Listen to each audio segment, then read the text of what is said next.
आणि लोकसभा निवडणुकांना अवघे 4 ते 5 महिने उरले असतानाच कर्नाटकात राजकीय घडामोडींना मात्र वेग आलाय। राज्यातील 2 अपक्ष आमदारांनी जेडीयू काँग्रेस युतीच्या सरकारला दिलेला पाठिंबा काढून घेतलाय। अपक्ष आमदारांनी सरकारचा पाठिंबा काढला असला तरी आमच्या सरकारला काही फरक पडलेला नाही, पण भाजपच्या 2 आमदारांनी पाठिंबा काढला तर त्यांना भरपूर फरक पडू शकतो, अशी माहिती कर्नाटकचे मुख्यमंत्री कुमारस्वामी यांनी दिली। कर्नाटक सरकारला अस्थिर करण्यावरून काँग्रेसचे सिद्धरामय्या यांनी मोदींवरती आगपाखड केली। भाजपच्या नेत्यांना राज्य सरकारला अस्थिर करण्याची परवानगी का दिली जाते असा प्रश्न त्यांनी यावेळी विचारला। ज्यांची कमाई रोखली ते बदल्यासाठी एकत्र येत आहेत अशी टीका पंतप्रधान मोदी यांनी केली। ते ओडिशातील बलांगीरच्या दौऱ्यावरती असून यावेळी सभेदरम्यान त्यांनी हे वक्तव्य केलं। जवानांच्या कुटुंबियांनीही सोशल मीडिया जबाबदारीने वापरला पाहिजे असं लष्कर प्रमुख बिपिन रावत यांनी म्हटलंय। 70व्या लष्कर दिनानिमित्त दिल्लीमधील करियप्पा मैदानात बोलताना त्यांनी हे वक्तव्य केलं। पश्चिम बंगालमधील प्रतिष्ठित जाधवपूर विद्यापीठातील प्राध्यापक कनक सरकारच्या फेसबुक पोस्टमुळे मोठा वाद निर्माण झाला। कोलकातामध्ये काही विद्यार्थ्यांनी कनक सरकारच्या विरोधात आंदोलन केलं। उत्तर प्रदेशातील प्रयागराजमध्ये गंगा, यमुना आणि सरस्वती या नद्यांच्या त्रिवेणी संगमावरती नागा साधू, महामंडलेश्वर आणि इतर आखाड्यांच्या साधूंच्या शाही स्नानानंतर असंख्य भाविकांच्या डुबक्यांनी अर्धकुंभ 2019ला सुरुवात झाली। या शाही स्नानात 15 लाखांहून अधिक लोकांनी सहभाग घेतल्याचं सांगितलं जात आहे। हुडहुडी भरणारी थंडी असून देखील जगातील या सर्वात मोठ्या धार्मिक आयोजनाचा उबदार उत्साह प्रयागराजमध्ये ठिकठिकाणी बघायला मिळतोय।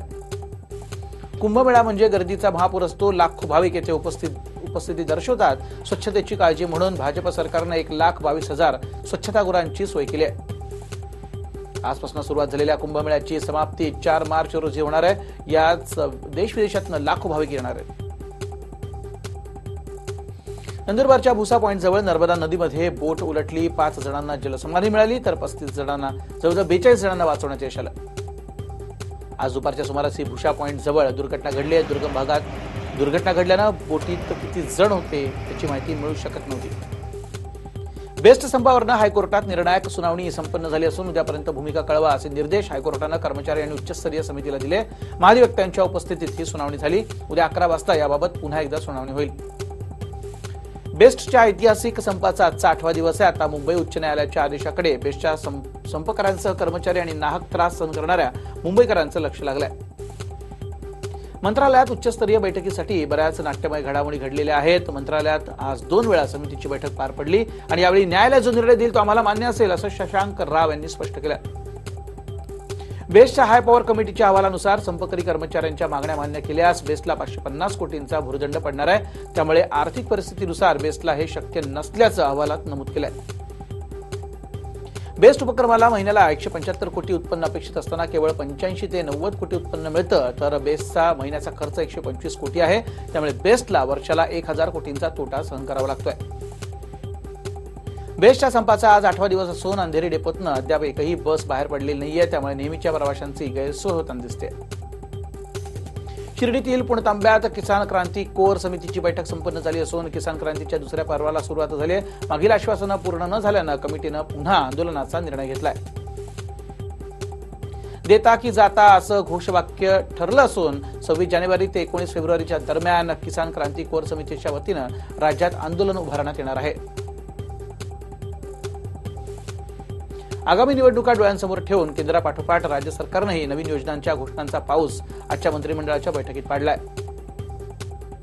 मंत्रिमंडळाच्या बैठकीत ओबीसी समाजासाठी 700 कोटींच्या योजनांचा प्रस्ताव मंजूर करण्यात आला असून वडार आणि रामोशी समाजासाठी देखील विशेष पॅकेज जाहीर करण्यात आलं। कॉम्रेड गोविंद पानसरे हत्येप्रकरणी एक संशयित एसआयटीनं ताब्यात घेतलाय। अमित देगवेकर असं संशयित आरोपीचं नाव असून सारंग अकोलकर याच्या संपर्कात अमित देगवेकर असल्याचा संशय तपास यंत्रणेला आहे।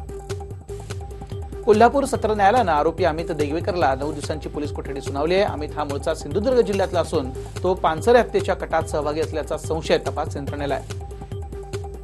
दिघे प्रकरणी बाळासाहेबांवरती केलेले निलेश राणे यांचे आरोप चुकीचे असून दिघे आणि बाळासाहेब यांच्यात पिता-पुत्राचं नातं होतं असं वक्तव्य ठाण्यातील शिवसेना नेत्यांनी केलंय। आनंद दिघे यांच्या हत्येचा कट रचल्याची वक्तव्य ही निवडणुका तोंडावरती आल्यावरती नेहमीच केली जातात। निवडणूक संपली की विषय संपतो। तसंच निलेश राणे यांच्याकडे पुरावा असेल तर त्यांनी जाहीर मांडावा असं वक्तव्य दिघे यांचे पुतणे केदार दिघे यांनी केलंय। हेल्मेट विरोधी कृती समितीला आमचा पाठिंबा असल्याचं काँग्रेसचे पुणे शहर अध्यक्ष रमेश बागवे यांनी स्पष्ट केलंय। हेल्मेट सक्ती रद्द केली नाही तर मुख्यमंत्र्यांना फिरू देणार नसल्याचा इशारा हेल्मेट विरोधी कृती समितीनं दिलाय।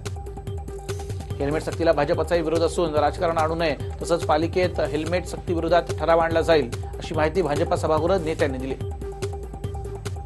एल्गार परिषद हिंसाचाराच्या प्रकरणी मिलिंद एकबोटेला पुणे कोर्टाने दिलासा दिला। सार्वजनिक सभा आणि पत्रकार परिषद घेण्याची देखील एकबोटेला कोर्टाने परवानगी दिली आहे। राज ठाकरे यांनी संक्रांतीसाठी स्पेशल व्यंगचित्र काढलं असून यात मोदी नव्या थापांचे पतंग उडवताना दिसत आहेत, तर मीडियाला देखील या व्यंगचित्रामधनं टार्गेट करण्यात आलंय। महागाईवरती प्रश्न विचारल्यावर खासदार दिलीप गांधींनी वयोवृद्ध शेतकऱ्याला दमबाजी केल्याचं समोर येत आहे। भर सभेत नीट बोलायला सांगत त्यांनी शेतकऱ्याला झापलं। यापूर्वीही गांधींनी असे प्रताप केल्याचं उघडकीस आलंय। नगरमधील कार्यक्रमाच्या दरम्यान एका गावकऱ्यानं दिलीप गांधींच्या भाषणाच्या वेळी महागाई संदर्भात विचारणा केली। महागाई वाढली असून पेन्शन वाढवा अशी मागणी केली। त्यावेळी संतप्त खासदार दिलीप गांधी यांनी नीट आणि शांतपणे बोलण्यास सांगितलं। विधान परिषदेचे माजी सभापती काँग्रेसचे ज्येष्ठ नेते शिवाजीराव देशमुख पंचतत्वात विलीन झाले। देशमुख यांच्यावरती कोकरूड येथील शासकीय इतमामात अंत्यसंस्कार झाले। इचलकरंजीच्या कुरुंदवाड शहराची सुधारित नळ पाणी पुरवठा योजना रखडल्याच्या निषेधार्थ शिवसेनेच्या वतीनं सोमवारी पालिकेवर भव्य गाजर मोर्चा काढण्यात आला। सदर योजना 1 महिन्याच्या आत ठोस निर्णय घेतल्यास मुख्याधिकारी यांच्या तोंडाला काळं फासून सर्वच नगरसेवकांच्या घरासमोर शंखध्वनी करण्याचा इशारा यावेळी शिवसेना पदाधिकाऱ्यांनी दिला।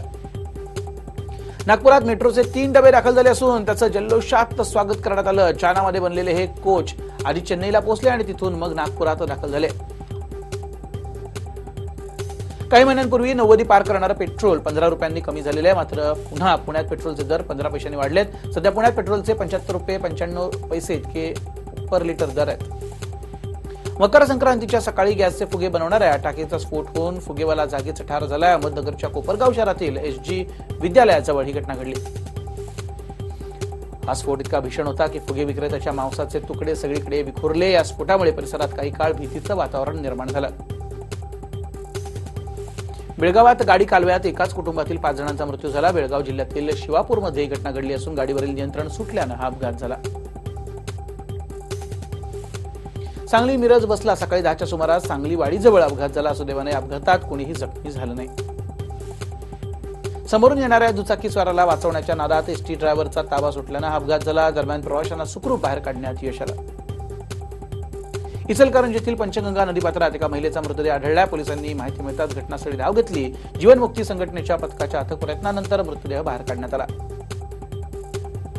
जुन्नरमध्ये बिबट्यानं कुत्र्याची शिकार केल्याचं समोर आलंय। शिकारीची घटना सीसीटीव्हीत कैद झाली। वसईच्या आनंदनगरमधील एका दुकानात शटर तोडण्याचा प्रयत्न चोरट्यांनी केला, मात्र ऐनवेळी गस्तीवरचे पोलीस त्या ठिकाणी आल्यानं चोरट्यांनी तिथून पळ काढला।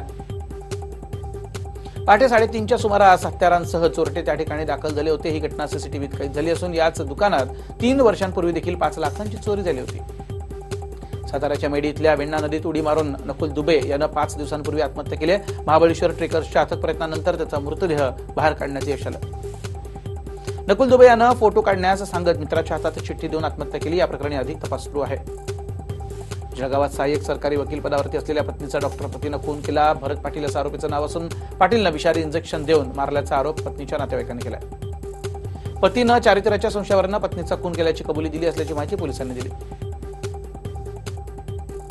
सीमेवरती लढताना शहीद झालेले पुण्याचे मेजर शशीधरन हे खासगी आयुष्यात देखील हिरोच होते। हे नुकतंच समोर आलंय। त्यांच्या पत्नीला गंभीर आजार होता, तरी सुद्धा त्या व्हीलचेअरवर असताना देखील त्यांच्या बरोबर शशीधरन यांनी लग्नाचा निर्णय घेतला होता।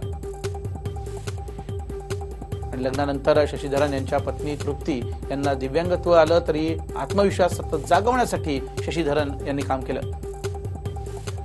मकर संक्रांतीच्या मुहूर्तावरती वाशी मार्केटमध्ये फळांच्या राजाचं आगमन झालंय। वर्षाच्या सुरुवातीलाच देवगड हापूसच्या 40 पेट्या मार्केटमध्ये दाखल झाल्या।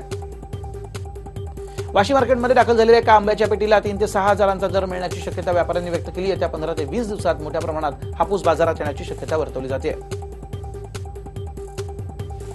जानेवारीच्या शेवटपर्यंत रत्नागिरी हापूस मार्केटमध्ये दाखल होत असतो, मात्र यावर्षी देवगडच्या हापूसनं बाजी पटकावली।